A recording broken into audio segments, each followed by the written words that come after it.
Precinho cruz, de inimici nostri, libera-nos Deus nostris, em nome de Patris, et de Filii, et de Espírito Sancto. Amém. Anjo lideis, que cusques meis, mitibi comícios, piedade superna, em nome na custódia, rei de governa. Amém. Salve Maria, povo amado de Deus. Passando aqui para gravar mais um vídeo para o nosso canal no YouTube, tratando sobre o assunto da realidade da igreja. Porque nossa igreja está sendo tão perseguida ultimamente, né?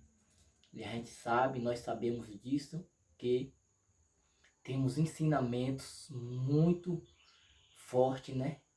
Nossa história dos nossos santos, dos mártires, né? De fundações mesmo específicas do que é uma igreja, né?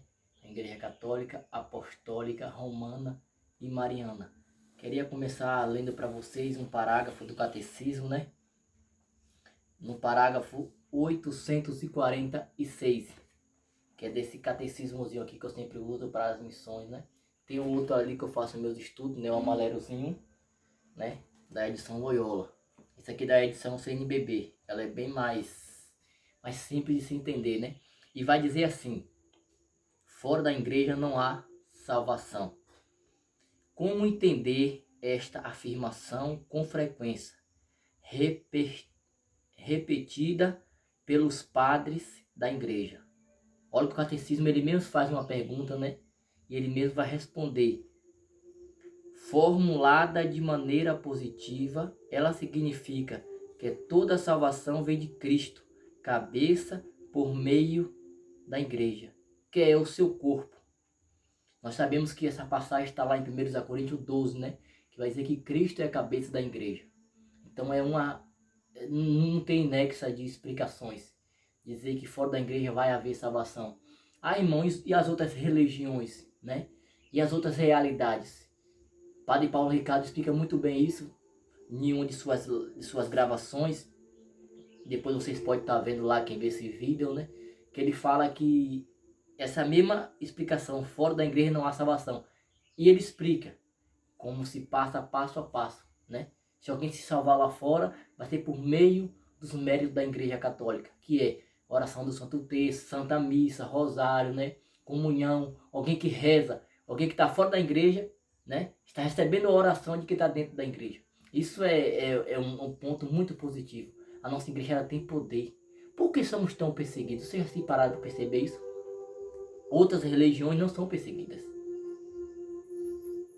mas nossa igreja católica é perseguida. Por que é perseguida? Aí vai dizer aqui, né? Apoiando nas Sagradas Escrituras e na tradição, o concílio ensina que esta igreja peregrina é necessária para a salvação. O único mediador e caminho da salvação é Cristo, que se torna presente para nós em seu corpo, que é a igreja. Olha só, o catecismo vai dizer. Que está lá essa aqui é uma citação do livro de Lumen Gentium 14, né? Lumen Gentium, outro documento da igreja. Então, a salvação, ela é a igreja, que é o corpo misto de Cristo. Nós sabemos que quando uma pessoa passa por um diabetes, o que acontece? Se aquele diabetes afetou tanto aquele corpo rapidamente, né, começa a se deteriorando só um pouquinho. E às vezes precisa arrancar um dedo, né?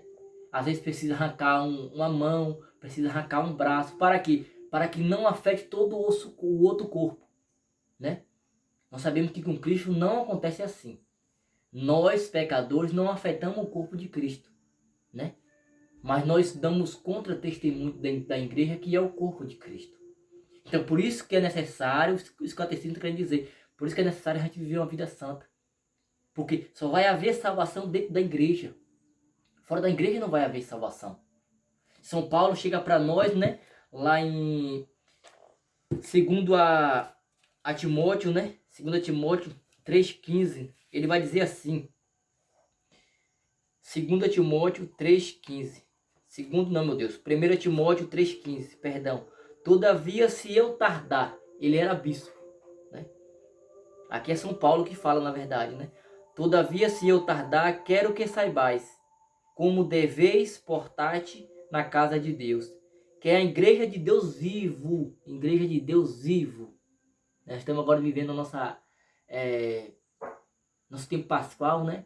Cristo ressuscitou, aleluia, aleluia. Aí vai dizer assim, que é a igreja de Deus vivo, coluna e sustentáculo da verdade. É a coluna e sustentáculo da verdade. Só vai haver verdade 100%, absolutamente, sem medo de errar, dentro da Igreja Católica, Apostólica, Romana e Mariana. Sim, é tão sublime, unimamente, o proclamamos o mistério da bondade divina. Dentro da Igreja Católica acontece isso. Nós proclamamos o mistério salvífico. Então não vai haver salvação em nenhuma outra religião, a não ser dentro da Igreja Católica. E lá para frente eu vou tratar mais sobre outros assuntos a respeito da igreja. Por que nossa igreja está sendo tão perseguida ultimamente? Por que nossa igreja está vivendo falta de radicalidades por perseguições? Por que nossa igreja hoje não tem pessoas que têm mais autoridades ao pregar o evangelho? Se uma pessoa ela é muito radical na pregação do evangelho, ela não é aceita em vários lugares, ela logo é cortada em várias pregações, porque isso está acontecendo. Se a nossa igreja é tão amada, né? Lá em Mateus 16:18, Cristo diz a Pedro, nosso primeiro papa da Igreja Católica Apostólica Romana, tu és, Jesus não falou tu serás, portanto, talvez, não, tu és Pedro, e sobre ti, Pedro, eu edificarei a minha igreja. Em uma outra passagem, que não me falha a memória, Cristo fala para Pedro, chamando Pedro de Cefas. Cefas significa o quê? Pedra. Então Cristo sempre foi numa diretriz muito verdadeira com a nossa igreja, trazendo aquilo que a gente poderia estudar, né, com nossos estudos, nossos padres da igreja, né, nossos bons papas que nós tivemos, né, nossos santos, nossos mártires, dizendo a Pedro que as portas do inferno nunca prevaleceria diante da Igreja Católica. Então, salve Maria, compartilhe esse vídeo, né, para que a gente possa crescer nosso canal no YouTube, né? E lembrando a vocês, por mais que nós sofremos, por mais que vamos sofrer muito mais a cada dia mais, a nossa igreja nunca será destruída. Porque a nossa igreja é o corpo místico de Cristo. E todo aquele que estiver unido ao corpo místico de Cristo nunca sofrerá eternamente. Amém? Salve Maria, paz e bem.